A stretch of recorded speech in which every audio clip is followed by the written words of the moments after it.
บ้านเด้อพี่น้องอยู่กับอ้ายประมาณ2 คืน 3 มื้อเนาะตอนนี้สิไปขึ้นรถกลับบ้านพี่น้องอยู่มอสิบนะอ้ายเฮากำลังสิไปส่งเครื่องคล้องกระไดเพราะว่ามีอ้ายอีกคนเอาเครื่องมาฝากพี่น้องกำลังถารถถ้าน้องพอดเมื่อก่อนเพิ่นคิดฮอดบ้านแห้ง สวัสดีคิดฮอดบ้านแห้งบ่ฮอดบ้านแห้งสิกลับก่อนเอาพี่น้องเอ้ยบริทาซาโปวาสุกสำเร็จเขาผ่าเนาะเพราะว่าน้องพรอยากเมื่อเพราะว่าไม่มีเบียร์ปะรถมาหอดได้แม่นบอกแต่เอาเครื่องก่อนปะพี่น้องโอเคไปน้องพรขึ้นรถ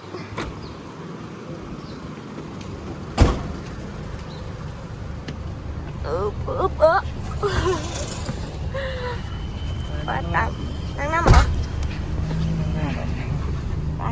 ไปหมอชิดนะครับ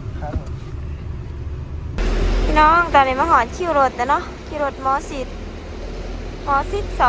2กำลังถารถรถเขาออกประมาณ7 โมงคุณนายพี่น้องแต่ว่าสติมาถาเนาะอย่ามันบ่ทันเพราะว่าอ้ายเราบ่อยากเมื่อค่ำเรามาส่งสติแล้วก็สิกลับก่อนเนาะเขาก็สินั่งถารถมาหอดพี่น้องกระเป๋าหลายอย่างเนาะให้เรามาส่งว่าเฮาหิวหลายของอ้ายแล้วฝากมาตอนนี้ยังนั่งถาอยู่เนาะถารถมาพี่น้องแต่ก็ถาน้องพอดตอนนี้รถมาเนี่ยพี่น้องรถเฮาขี่ปากเสกกรุงเทพเนาะกำลังติดน้ำหนักเครื่องขึ้นรถ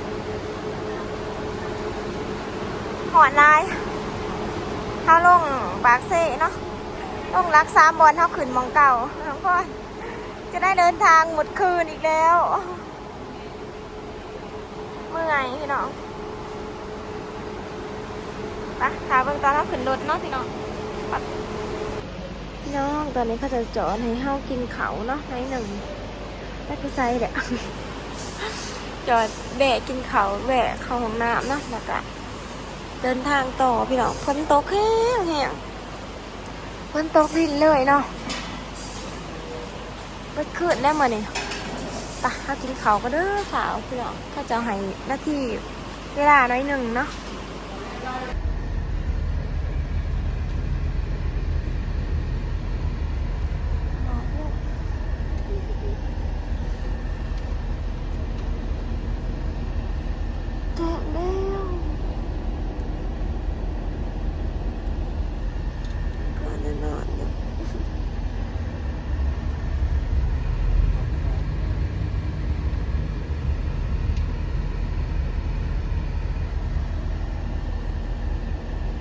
ฝนตกพี่น้องตอนนี้เขาขามาหอนทางดาวเลยเนาะ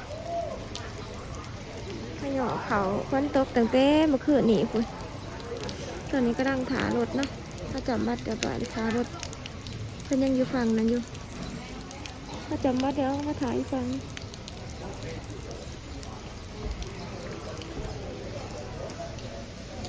รถไฟขับปุ่นขามมาหอนทางดาวพี่น้องหิ้วเขาเนาะมาแวะกินขับปุ่นน้องพอดเป็นมาพันยาจังเต้กรุงเทพเป็นได้ขับรถราคาดีจนน้ำแกงเราเบิดแต่น้องพอดเราจะเต้ยคิดช่วยนะ2 ถ้วยไม่ใหญ่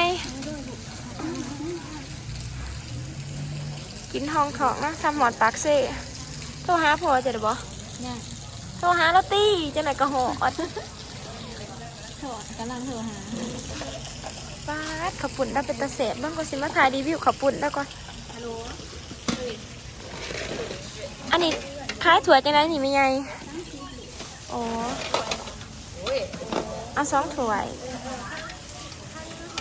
ก็คล้ายหาย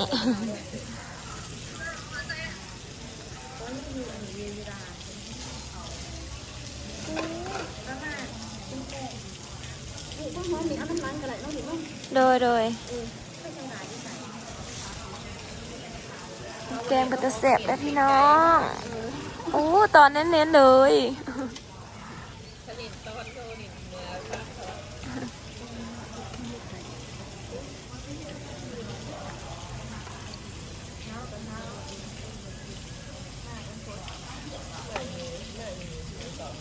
นาอยู่บ่ดุเอา ขายดีแน่นอนอยู่นี่ ขอบใจป้าน้องพ่อตอนนี้มาหอดบาทเลยพี่น้องพี่แจ๊น้องพ่อดีใจมาหอดบาทเลยเมื่อไงนะพี่น้องเมื่อไงนางรถเบิ้ลขึ้นสดแจงฝนตกเบิ้ลคืนนี่นะตอนนี้ก็นั่งขามลานจำบ้านเรียบร้อยนะเบกินขับปุ่นน้องพ่ออยากขับปุ่นกินน้ำแดงน้ำปลาเดียวหอดบาทเนาะให้พอน้องพ่อมาหับอยู่วอนเป็นมาส่งนอนเลยพี่น้องดูว่าเสียย่างเน็บไปฝาเพื่อซื้อมาอยู่มายะพากันซื้อขนมเนาะที่เซเว่นกับหมากใหม่อยู่ร้านใส่ผุนทงไปผุนกระเบดอซื้อย่างน้องพ่อตลอดที่ซื้อบุไรยังถ้าพี่น้องพอกันยืเพื่อนน้องพ่อเด้อหอดบ้านเสร็จแล้วพี่น้องออกมาเนี่ยบ้านมันน้อยๆค่ะบ้านตัวก็ต้นน้ำถึงบ้านแล้วน้องพร พักผ่อนได้มาทีนี้นอนเมย์มันจะเปลี่ยนตื่นป้าพี่น้องพากันไหนมากไหมมาฝากอีเมย์พี่โบขนมอยู่เซเว่นอ่ะขอเดือดสายไปกินเนาะฝนมาเมย์ป้านอนฝนก่อนแล้วพี่น้องตอนนี้มาหอดรักซ้ำเนาะเกียงไก่ทานแล้วว่าเอายังน้องพร46มาหอดติดน้ำหนักน้ำหนักขึ้นวะน้ำหนักลงแล้วก็ไปเป็นเตียน้ำหนักลงทานแล้วมาหับเนาะพอน้องพรมารับแล้วมารับลูกสาวแล้วหอดแล้วหอดบ้านแล้วจ้าโอ้ไฟมารับน้ำนี่ทั้งสาวเจ้าไม่อยากลงตลอดอีได้ฮะไปโอ้พี่น้องตอนนี้มาหอดเถื่อนป่าเลยเนาะกระบ่าวไปหับอีเมมาลาดเทียดยังกินสีเห็ดลาบปลาเป็นไดปลามาให้ป่าเห็ดลาบปลาตองสุกินพี่น้องกระลังมาหอดเดี๋ยวนี้นี่เพิ่นตกดิ้นเห็ดลาบปลาตองเบี้ยเพื่อนป่าเนาะลาบปลาตองมาเด้อลาบปลาตองเด้อกินข้าวเพลนจะเสียออกเมื่อรถเกิดเพื่อนมาทำหน่อยเพื่อนได้เมย์เขาซื้อมาเจ้าพิขันขับรถยังสิมาอยู่ยังสิมาอยู่พี่น้องเพราะว่าอายเราสิมาเที่ยวปากเซ่นอกสิพามาเดินเพื่อนปะแตนก่อนไปกินข้าวอยู่นี่ก่อนพี่น้องเพราะว่าเป็นคนยังไปเที่ยวอยู่อย่างอยู่เที่ยวอยู่ร้องพะบางเรากลับมาทางพี่น้องทางปากเซ่เป็นไปทางนั้นจำสิเที่ยวจำสิเดินเที่ยวจนเมื่อยจนบ่มีแห้ง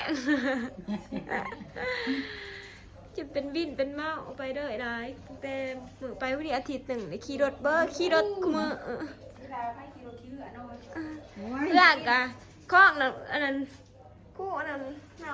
นำมาข้องหันเซ่ก็ยังเมื่อยตามบักใหญ่สำรวจคู่หนึ่งอันนี้ขยักอันก่อนขี่กับบักใหญ่ก็เห็นอันอยู่ใต้เขาจะแห้งเนาะบ้านเฮาซ้ำนี้ยังบ่ยานที่เตียนแล้วจังหวะคล้องน้อยๆยังหยาดนะไปเห็นคล้องทะเลป่ะนะเป็นตะยานกระมวยอยู่นี่แต่ชื่อไปเที่ยววันนี้น้องพ่อในเห็นบ้านเดี๋ยวก็จะไปเที่ยวเลยไปหอบถีบพ่อก็ได้ไปเที่ยวมันกันขังเด็กเด้พอเพิ่นโทรนำเด้อเยอะแม่นพ่อว่าโอ๊ยบ่ได้ไปใส่จักเทื่อเนาะอย่างเป็นลิ้นเป็นเมาอีหยังอันนี้พี่พ่อนั่งแข็งแห้งก็ข่อยเด้อไปจะได้มันนั่งรถไปขายผักน้ำพร้อมแต่ดอกมันก็ได้มีขี่รถมันบ่เป็นสิเมารถแม่นแต่ขี่ซ้ำนึงกับว่าแล้วขี่คุมือก็ได้เมื่อยนะพักผ่อนน้อยไม่เอาเลือดเนาะนี่เอาเลือดจ้าเลือดร่มดีว่าสันซาไปว่าร่มตากแดดตากร่มไม่ใช่ไหมก็กระดักกินก็เนอะเดี๋ยวเขาจะตายตอนกินให้เบิ่งนะป้าพี่น้องหลับประตองเต็มโคกอายะเป็นตาเสียดเนาะไปกินน้ำกันเด้ออาหารบ้านเฮาไม่กินอาหารในเมืองแล้วนี่ เอาพักเบิ่งนี่ตีถ่ายเสพักเอาปงจะนี่มีพักแซ่บอร่อยอร่อย ป้าสีมือป่าเขาเองพี่น้อง ว่าปากเรียมมึงด้วย คนเด็ดเดียวมืออยู่เนาะ ปลาเด้อมีแต่อาหารอร่อยอร่อยนี่มากอร่อยอร่อย แตงพระเขาพอดีป่าลูกโทษว่าแล้วเราบ่ดู อ่า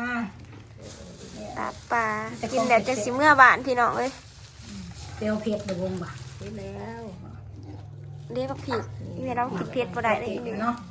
นี่ตบน้ำบ่ป่า นี่เดี๋ยวเว้ยนี่เดี๋ยวเว้ยตุ๊ก ขวนี่ขวดาบ ถ้าเบิ่งตอนเรากินถ้าตากซะเปิดเดี๋ยวพระเขาเฮามาเด้อพี่น้องลาบปลาต้มปลามีเขาเพศนะพอดีเถียงเอามาหอด ปักน้ำที่นี่ปักยัง เฮ้ยโดนป่าก็จัดแจงสีมือป่าวันนี้จัด มือหยด หายสับ เทียม เส ทองเด้อมือหยดเยี่ยมเด้ออร่อยอร่อย ยายเอาผักเขาไปกินอยูเทิงเนาะพี่น้องไปนี่อะไรสุดยอดมาฝากร้านเอบ้าอ่ะสบายดีบ้างหะสบายดีบ้างหะมานี่มานี่สบายดีแบบว่าหะลูกอายโอ้เสือไผ่สื่อไห้นี่กินน้ำมาไว้กินข้าว ตามมาอีก อู้หลาบปลาประเตนแล้วเห็ดหลาบปลาเสร็จเป็นเสบเพื่อมึงงานข้างนอก ยืนตามเลย กูเอาหมอนเห็นมันเหนียวมีหมอนบอกกินข้าวกับพี่น้อง